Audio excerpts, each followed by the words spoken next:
ಉಗ್ರರ ಕ್ಷಿಪಣಿ ದಾಳಿ ನಡೆಸಿದ್ದಾರೆ. ಜೊತೆಗೆ ಇಸ್ರೇಲ್ನ ಟೆಲ್ ಅವೀವ್ ವಿಮಾನ ಅಂತಾರಾಷ್ಟ್ರೀಯ ನಿಲ್ದಾಣದ ಮೇಲೆ ಭಾನುವಾರ ಯೆಮೆನ್ ಹೌತಿ ಉಗ್ರರು ಕ್ಷಿಪಣಿ ದಾಳಿಯನ್ನು ನಡೆಸಿದ್ದಾರೆ.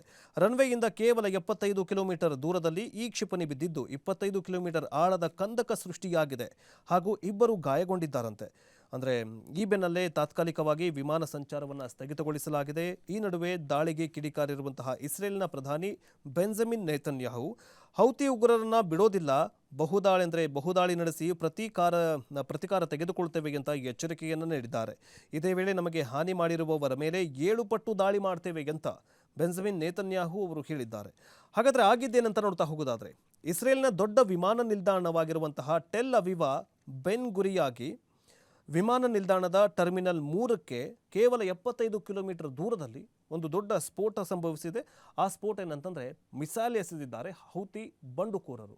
ಹೌತಿಗಳು ಯಾರಂತಂದರೆ ಇವರು ಈ ಹಮಾಸ್ ಉಗ್ರರ ಜೊತೆಗೆ ಹಮಾಸ್ಗೆ ಸಪೋರ್ಟ್ ಮಾಡಿದಂತಹ ಈ ಹೌತಿ ಬಂಡುಕೋರರು, ಜೊತೆಗೆ ಹೌತಿ ಉಗ್ರ ಸಂಘಟನೆ.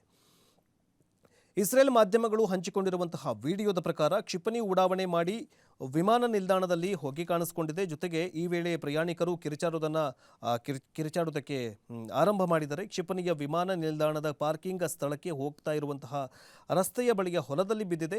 ಪರಿಣಾಮ 25 ಕಿಲೋಮೀಟರ್ ಆಳದ ಕಂದಕ ಸೃಷ್ಟಿಯಾಗಿದೆ ಅಂತ. 25 ಕಿಲೋಮೀಟರ್ ದೊಡ್ಡದೊಂದು ಏನಂತಂದರೆ ದೊಡ್ಡ ಒಂದು ಹೋಲ್ ಸೃಷ್ಟಿಯಾಗಿದೆಯಂತೆ ಆ ಮಿಸೈಲ್ ಬಂದು ಬಿದ್ದಿದ್ರಿಂದ.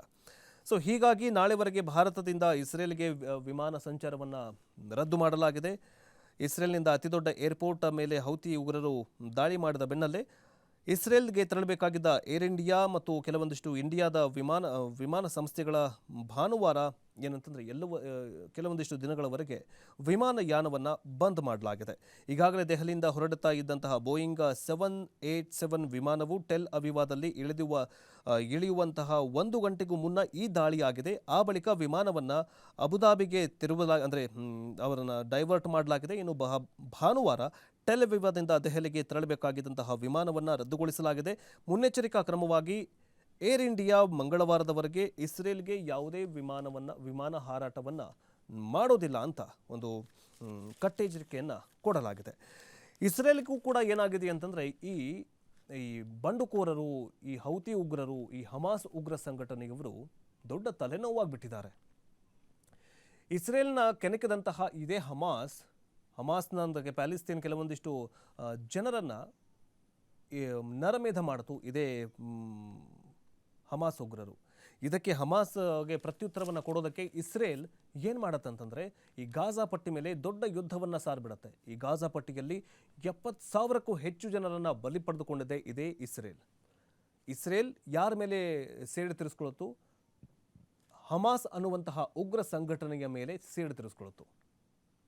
ಈ ಹಮಾಸ್ ಉಗ್ರ ಸಂಘಟನೆಗೆ ಹೇಗೆ ಧರ್ಮವನ್ನು ನೋಡಿ ಗುಂಡು ಹಾರಿಸಿದ್ರಲ್ಲ, ಅದೇ ಥರನಾಗಿ ಈ ಹಮಾಸ್ ಉಗ್ರರೇ ಮೇನ್ ಅಜೆಂಡಾ ಅಂದರೆ ಇವರ ಪ್ಲಾನನ್ನು ಇದೇ ಪಾಕಿಸ್ತಾನಿ ಉಗ್ರ ಸಂಘಟನೆಗಳು ಬಳಸ್ಕೊಂಡು ಪಹಲ್ಗಾಮ್ ಮೇಲೆ ದಾಳಿಯನ್ನು ಮಾಡಿವೆ.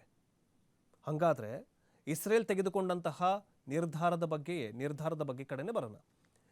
ಬೆಂಜಮಿನ್ ನೇತನ್ಯಾಹು ಹೆಂಗೆ ಒಂದೇ ಕ್ಷಣದಲ್ಲಿ ಒಂದೇ ರಾತ್ರಿಯಲ್ಲಿ ಯುದ್ಧವನ್ನು ಸಾರಿದ್ರಲ್ಲ, ಪ್ಯಾಲೆಸ್ತೇನಲ್ಲಿ ಹಮಾಸ್ ಉಗ್ರರ ವಿರುದ್ಧ ಏನು ಯುದ್ಧ ಸಾರಿದ್ರಲ್ಲ, ಹಾಗೆ ಪ್ರಧಾನಿ ನರೇಂದ್ರ ಮೋದಿಯವರು ಕೂಡ ಯುದ್ಧ ಸಾರಬೇಕಾ? ಈಗಾಗಲೇ 13 ದಿನ ಆಯಿತು ಇದೇ ಪಹಲ್ಗಾಮ್ ದಾಳಿ ನಡೆದು, ನರಮೇಧ ನಡೆದು. ಈಗಲೂ ಕೂಡ ಭಾರತ ಏನು ಮಾಡ್ತಾ ಇದೆ ಅಂತಂದರೆ ನಾವು ತಕ್ಕ ಉತ್ತರವನ್ನು ಕೊಡ್ತೀವಿ ಅಂತ ಹೇಳ್ತಾ ಇದೆ. ಆದರೆ ಇದೇ ಪಾಕಿಸ್ತಾನದ ಬಂಡುಕೋರರು ಅಥವಾ ಪಾಕಿಸ್ತಾನದ ಉಗ್ರ ಸಂಘಟನೆಯವರು ಏನು ಮಾಡ್ತಾ ಇದ್ದಾರೆ, ಇದೇ ಹಮಾಸ್ ಉಗ್ರರನ್ನ ಮಾದರಿಯಾಗಿಟ್ಕೊಂಡು ಅವರು ಏನು ಪ್ಲಾನ್ಗಳನ್ನು ಮಾಡ್ಕೊಳ್ತಾರಲ್ಲ, ಅದೇ ಪ್ಲಾನ್ಗಳನ್ನು ಪಾಕಿಸ್ತಾನ ಭಾರತದವರ ಮೇಲೆ ಏನು ಮಾಡ್ತಾ ಇದೆ ಅಂತಂದರೆ ದಾಳಿಯನ್ನು ಮಾಡ್ತಾ ಇದೆ. ಇಸ್ರೇಲ್ ಮಾಡಿದಂತಹ ಒಂದು ದಾಳಿಯಿಂದಾಗಿ ಇಡೀ ಹಮಾಸ್ ಅನ್ನುವಂತಹ ಹಮಾಸ್ ಉಗ್ರ ಸಂಘಟನೆ ನಿರ್ನಾಮ ಮಾಡ್ತೀವಿ ಅಂತ ಪಣ ತೊಟ್ಟಿದೆ. ಆದರೆ ಅಶಾಂತಿ ಬೇಡ ಅಂತ ಅಂದ್ಬಿಟ್ಟು ಯುದ್ಧಕ್ಕೆ ತಡೆಯಾಜ್ಞೆಯನ್ನು ನೀಡಲಾಗಿತ್ತು. ಆದರೆ ಈಗ ಹಮಾಸ್ ಉಗ್ರರು ಸುಮ್ಮನಾಗಿದ್ದಾರೆ, ಹೌತಿ ಬಂಡುಕೋರರು ಏನಾಗಿದ್ದಾರೆ ಅಂತಂದರೆ ಪುಟಿದೆದ್ದಿದ್ದಾರೆ. ಸೊ ಮುಂದಿನ ದಿನಗಳಲ್ಲಿ ಈ ಒಂದು ಹಮಾಸ್ ಮತ್ತು ಉಗ್ರ